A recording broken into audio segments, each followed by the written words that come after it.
नमस्कार, आप देख रहे हैं कि प्राइम टाइम में हूं विकास शर्मा। अरविंद केजरीवाल दिल्ली के 7वें मुख्यमंत्री बन गए हैं। आम आदमी मेट्रो से चला, पुरानी सैंडल पहले, सर्दी से जूझता, गले में मफलर डाले, वही स्वेटर नीला, रामलीला मैदान में लोगों को रिश्वत ना देने और लेने की शपथ दिलाता, खुद शपथ लेता। बिना सुरक्षा के मुख्यमंत्री की कुर्सी पर बैठे नजर आए अरविंद केजरीवाल। क्या आज आम आदमी दिखा उस कुर्सी पर? भले ही मुफ्त पानी, सस्ती बिजली की बात केजरीवाल कर रहे हो, लेकिन आज तस्वीर इससे बहुत आगे जाती है। क्या केजरीवाल ने राजनीति की नई दिशा दी है? क्या वाकई लोगों में खुद मुख्यमंत्री होने का एहसास मिल गया है? क्या जनप्रतिनिधियों में सेवा का भाव ईमानदारी से जाग पाएगा? क्या राजनीति की कड़वी सच्चाई को केजरीवाल जानते हैं? इन्हीं सवालों को आज हम प्राइम टाइम में खोजने की कोशिश करेंगे।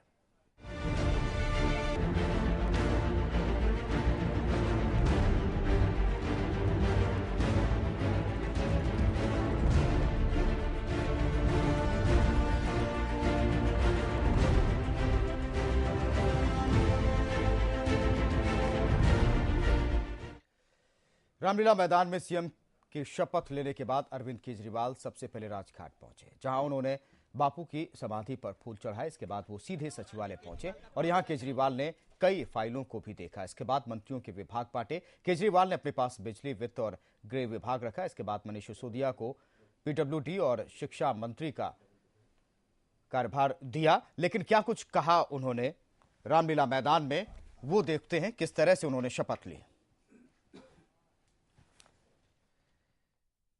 मैं अभी भी बिल्कुल आम आदमी हूँ और जैसा मैं बार बार कहता हूँ कि मैं बहुत ही मामूली आदमी हूँ, बहुत ही छोटा आदमी हूँ। मेरी कोई औकात नहीं है।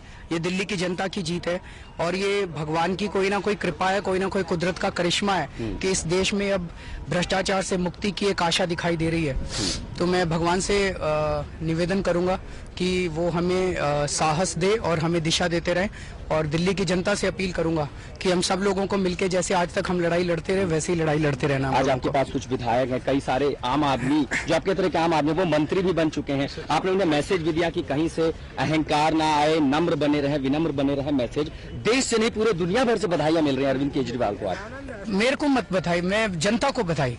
जनता ने जो कुछ किया वो जनता ने किया है और दिल्ली की जनता ने पूरे देश को एक दिशा दी है कि राजनीति ईमानदारी से भी हो सकती है। ये तो हम लोग तो सारी उम्मीद खो चुके थे। हमें लगता था राजनीति का मतलब गुंडागर्दी, हमें लगता था राजनीति का मतलब भ्रष्टाचार, लेकिन दिल्ली की जनता ने एक उम्मीद दी है कि राजनीति ईमानदारी से भी हो सकती है, चुनाव ईमानदारी से लड़के जीते जा सकते हैं। कहा यह भी जा रहा है कि कई सारे वो लोग जो शायद ईमानदारी में भरोसा नहीं करते, उनको डर लगने लगा अरविंद केजरीवाल के बाद कि मुख्यमंत्री बनने के बाद। उनको डरने की जरूरत नहीं है, वो सारे ईमानदारी से काम करने लगे और हम चाहते हैं कि सारे लोग ईमानदार। अभी तक ये होता था सरकार में कि जो ईमानदार होता था उसकी चलती नहीं थी, उसको साइडलाइन कर दिया जाता था और जो बेईमान होता था उसको रिवॉर्ड किया जाता था। अब ये हवा बदलेगी, अब ईमानदारी की जीत होगी और बेईमानों को सजा मिलेगी। चाहूंगा पिछले 2 साल से इस देश के अंदर कुछ बहुत ही अद्भुत हो रहा है। जब अन्ना हजारे जी आए थे, यहीं पे अनशन पे बैठे थे, सारे देश के लोग सड़क के ऊपर उतर के आ गए थे। ऐसा कैसे हुआ? मैंने बहुत सोचा, जरूर कोई ना कोई कुदरत का चमत्कार है, भगवान का चमत्कार है, अल्लाह का चमत्कार है, ईश्वर का चमत्कार है। पिछले साल जब दामिनी का बलात्कार हुआ, सारा देश सड़कों के ऊपर आ गया। बलात्कार तो इसके पहले भी बहुत हुए थे, लेकिन पिछले 2 साल से दोस्तों कुछ ना कुछ तो अद्भुत हो रहा है इस देश के अंदर। दोस्तों, अभी तो ये शुरुआत है, अभी तो केवल आम आदमी की सरकार बनी है। असली लड़ाई अभी बहुत लंबी है और ये लड़ाई हम लोग नहीं लड़ सकते, ये अरविंद केजरीवाल अकेले नहीं लड़ सकता, हम 6 लोग 7 लोग मिलकर ये लड़ाई नहीं लड़ सकते। लेकिन मुझे पूरा यकीन है कि अगर दिल्ली के 1.5 करोड़ लोग इकट्ठे हो जाएं तो इस देश से, दिल्ली से भ्रष्टाचार हम दूर कर सकते हैं, मिलकर भ्रष्टाचार दूर कर सकते हैं। तो केजरीवाल के इस वक्त 6 सिपाही हैं, उनको किस किस तरह का विभाग सौंपा गया है, किस तरह से काम का बंटवारा किया गया और खुद केजरीवाल के पास क्या है, मुख्यमंत्री केजरीवाल के पास, वो आपको दिखाते हैं।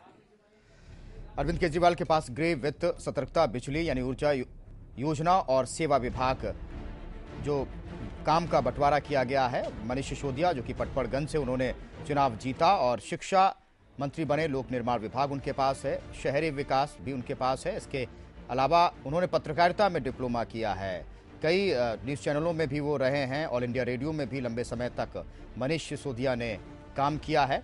जन लोकपाल आंदोलन के दौरान आपको याद होगा वो चर्चा में आए थे और अन्ना के साथ लगातार कंधे से कंधा मिला रहे थे। सूचना का अधिकार कानून बनाने के लिए जो आंदोलन चला था उसमें भी सक्रिय भूमिका मनीष सिसोदिया ने अदा की थी और अन्ना के साथ वो जेल भी गए थे। ये तस्वीर भी आपको याद होगी। राखी बिरला की बात करें, सामाजिक कल्याण, महिला और बाल विकास मंत्री इन्हें बनाया गया है। बड़ी जिम्मेदारी है इनके कंधों पर और मंगोलपुरी से ये चुनाव जीती हैं, दिल्ली के मंगोलपुरी विधानसभा क्षेत्र से।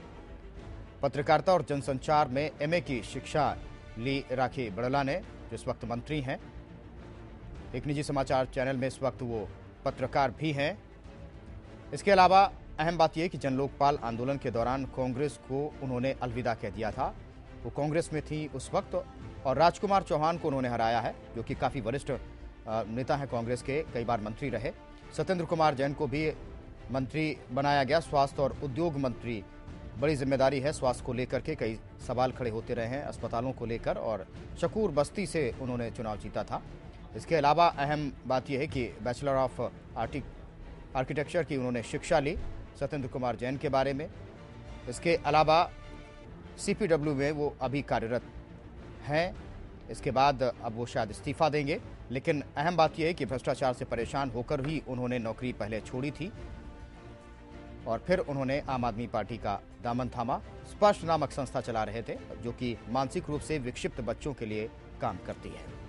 सौरभ भारद्वाज के बारे में बताएं, परिवहन और खाद्य आपूर्ति मंत्री उन्हें बनाया गया। बेहद अहम जिम्मेदारी परिवहन की, और काफी युवा मंत्री हैं वो। ग्रेटर कैलाश से चुनाव जीतकर आए और उन 6 लोगों में शामिल हैं जिन्हें कैबिनेट मंत्री बनाया गया। बीटेक एलएलबी की शिक्षा ली। दरअसल ये केजरीवाल के बेहद ही अहम और महत्वपूर्ण सिपाही हैं। एक प्राइवेट कंपनी में इंजीनियर रहे काफ़ी समय तक, और चर्चा में उस वक्त आए थे जब 2005 में एक दिल्ली में गरीब बच्ची के साथ दुष्कर्म हुआ था और इंसाफ दिलाने के लिए उन्होंने लंबी लड़ाई शुरू की थी। नेत्रहीनों, गरीब छात्रों, बाढ़ पीड़ितों की मदद के लिए भी उन्होंने आवाज़ उठाई। इसके अलावा सोमनाथ भारती की बात करें, प्रशासनिक सुधार, कानून, पर्यटन और संस्कृति मंत्री बनाया गया है। विधानसभा क्षेत्र इनका मालवीय नगर है, वहीं से चुनाव जीतकर आए हैं। आईआईटी से एमएससी की सोमनाथ भारती ने, कानून की पढ़ाई की, फिर वकालत की, लेकिन इसके बाद मन नहीं लगा तो वो आम आदमी पार्टी में आए। दिल्ली पुलिस ने निर्दोष युवकों को फंसाने का जो मामला सामने आया था, उसमें कानूनी लड़ाई भी सोमनाथ भारती ने लड़ी और पार्टी के विधायकों में सबसे अधिक पढ़े लिखे सोमनाथ भारती हैं।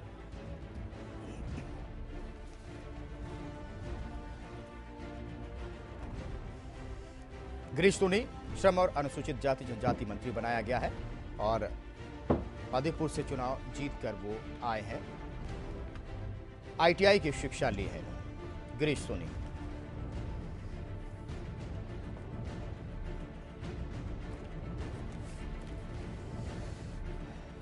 केजरीवाल दिल्ली के 7वें मुख्यमंत्री बन रहे हैं, लेकिन किस तरह की प्रतिक्रिया अन्ना हजारे की तरफ से मिली, किस तरह से आशीर्वाद दिया और क्या कहा बीजेपी के राष्ट्रीय अध्यक्ष ने, आदित्य। संपन्न हो रहा है। मैं उनको मैसेज दिया है, आज जो मुख्यमंत्री पद की आप शपथ ग्रहण कर रहे, तो मेरे आपके साथ में शुभकामनाएं हैं। आपके लिए बधाई देता हूं। साथ साथ आपके साथ में जो लोग शपथ ग्रहण करने वाले हैं उन सबको बधाई देता हूं। अरविंद केजरीवाल ने मुख्यमंत्री पद एवं गोपनीयता की शपथ दिल्ली में ली है। मैं उनको अपनी हार्दिक शुभकामनाएं देता हूं और मैं यही चाहूंगा कि उनकी पार्टी, आप और कांग्रेस दोनों मिलजुल कर दिल्ली को एक अस्थायी सरकार दें और उनकी सरकार जनता की अपेक्षाओं की कसौटी पर पूरी तरह से खरी उतरे। लेकिन जिस तरह से तमाम वायदे उन्होंने किए हैं, क्या आपको लगता है कि धरातल में ये सारे वायदे आ सकते हैं? नहीं, वो जो भी वादे किए हैं वो वादे वो पूरा करें, इसके लिए मैं अपनी हार्दिक शुभकामनाएं देता हूं, क्योंकि आज मैं कोई ऐसी प्रतिक्रिया व्यक्त नहीं करना चाहता हूं। और इस वक्त कई अहम सवाल उठते हैं और के न्यूज उन सवालों का आपके सामने रखता है। क्या आपकी राजनीति से स्वच्छता की राजनीति आ पाएगी? देश की हम बात करें चाहे हम दिल्ली की बात करें, जिस तरह की लोगों ने उम्मीद लगाई है, क्या मौजूदा राजनीति के स्वरूप को ये आईना दिखाता है? जिस तरह से आज तस्वीर सामने आई है, ये भी एक अहम सवाल है। इसके अलावा क्या मुफ्त पानी, 700 लीटर, 50% बिजली सस्ती दे पाएंगे केजरीवाल? ये भी एक अहम सवाल है लोगों के सामने। जिस तरह से केजरीवाल ने कदम बढ़ाए हैं सुरक्षा को लेकर, केजरीवाल जो समझौता कर रहे हैं, क्या वो ठीक है? कई लोगों ने सवाल खड़ा किया है। इसके अलावा एक और अहम सवाल है, क्या लोकसभा चुनाव में पार्टियों का नजरिया बदलेगा? जिस तरह से आम आदमी पार्टी की सरकार बनी दिल्ली में, केजरीवाल का जो नजरिया सामने आया, क्या बाकी पार्टियों में इसका असर दिखाई देगा? क्या वाकई में दिल्ली में भ्रष्टाचार खत्म हो पाएगा? क्योंकि ये सवाल खुद केजरीवाल के सामने भी होगा। ये बेहद अहम सवाल हैं। क्या राजनीति का तंत्र अब मजबूत होगा? क्योंकि लोकसभा चुनाव बेहद नजदीक है और आम आदमी पार्टी भी लोकसभा चुनाव में कूदेगी। ये भी एक अहम सवाल, क्या राजनीति से वीआईपी कल्चर खत्म कर पाएंगे पूरी तरह से? हालांकि दिल्ली में जिस तरह से कदम बढ़ाया है, उससे दिल्ली में लग रहा है कि शायद ये कल्चर खत्म हो जाए। क्या केजरीवाल बहुमत साबित कर पाएंगे? जब 3 तारीख को बहुमत साबित करना होगा, क्योंकि 6-7 दिन का वक्त है। और जाहिर तौर पर यह बात शपथ लेते समय भी केजरीवाल ने लोगों के सामने रखी। क्या केजरीवाल की पार्टी में घमंड नहीं है? जिस तरह से कुछ दिन पहले तस्वीर सामने आई बिन्नी को लेकर के, और आज जो उन्होंने रामलीला ग्राउंड में कहा, क्या केजरीवाल से लोगों ने ज्यादा उम्मीदें कर ली हैं? यह भी एक अहम सवाल है इस वक्त। और जाहिर तौर पर जनता और मीडिया का क्या दबाव है केजरीवाल पर, हम इस सवाल का जवाब भी ढूंढने की कोशिश करेंगे। इसके अलावा एक और बेहद अहम सवाल ये उठता है कि क्या सत्ता में आने के बाद भ्रष्टाचार के खिलाफ केजरीवाल का संघर्ष इसी तरह से जारी रहेगा? मुख्यमंत्री बनने के बाद लोगों के मन में ये सवाल जरूर होगा, जिसका जवाब हम लेने की कोशिश करेंगे। इसके अलावा एक और अहम सवाल है कि क्या हर फैसला जनता की सलाह से लिया जा सकेगा? मुमकिन है, या ज्यादातर फैसले जनता की सलाह से लिए जाएंगे, ऐसा मुमकिन है? ये भी एक अहम सवाल है। और क्या आप और सरकार के बीच संतुलन बना पाएंगे? क्योंकि संगठन और सरकार के बीच संतुलन बनाना बहुत ही अहम होता है।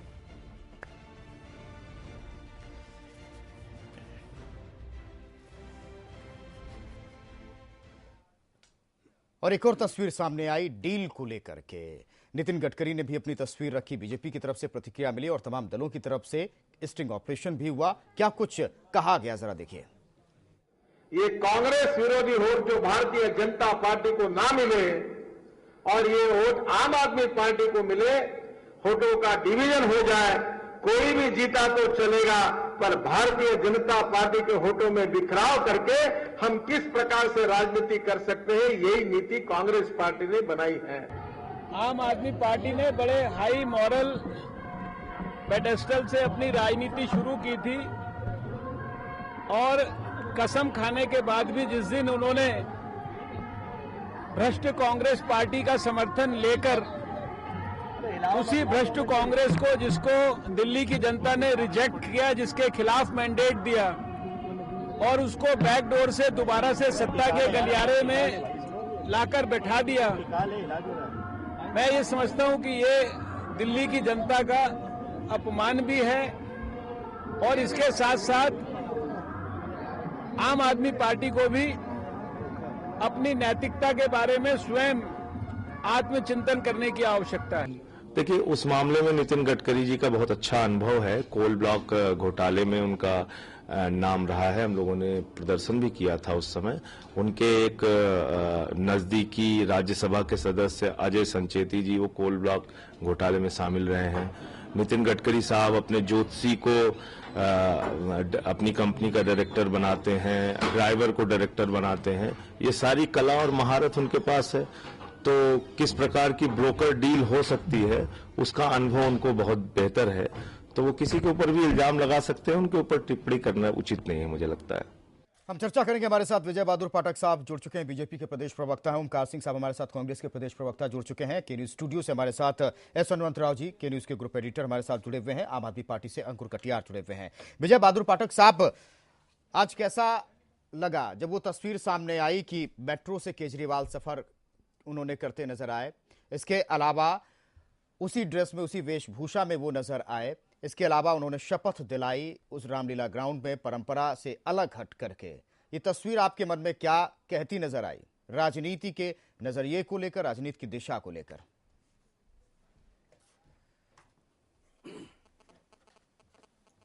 देखिए विकास जी, अच्छा लगा और हमारी तो केजरीवाल जी को बधाई है कि जिस कांग्रेस पार्टी से उनके 36 के रिश्ते से उसी कांग्रेस पार्टी के भरोसे वो 36 का आंकड़ा छू पाएंगे और बहुमत सिद्ध कर पाए। जी चलिए, सवाल ओमकार सिंह साहब से भी हम लेंगे, ये सवाल ओमकार सिंह साहब से भी लेंगे और अंकुर कटियार साहब से भी लेंगे। छोटे से ब्रेक के बाद यहाँ रुकेंगे, छोटे से ब्रेक ले, लेकिन जो सवाल के न्यूज ने उठाया उनके जवाब भी हम लेने की कोशिश करेंगे।